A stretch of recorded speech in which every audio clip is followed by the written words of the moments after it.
IE and EI rule in English. Hello kids!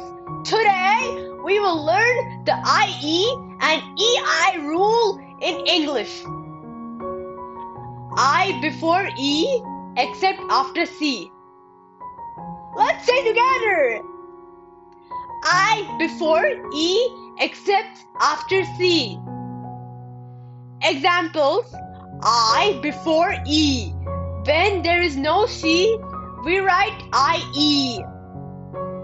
Friend, field, peace, believe. So we write I before E. Examples: E after C. When there is a C, we write EI. Receive, ceiling, receipt.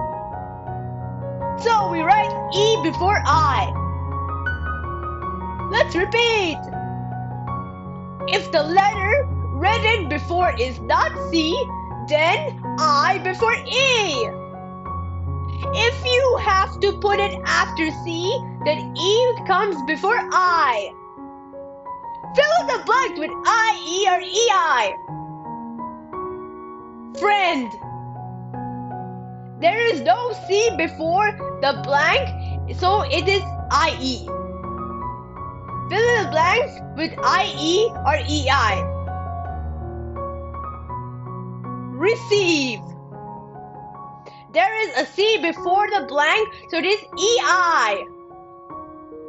Fill in the blanks with IE or EI. Believe. There is no C before the blank, so it's IE. Fill in the blanks with IE or EI. Ceiling. There is a C before the blank, so it's EI. Thanks for watching. Please subscribe for more such videos. Hit the like button. Bye.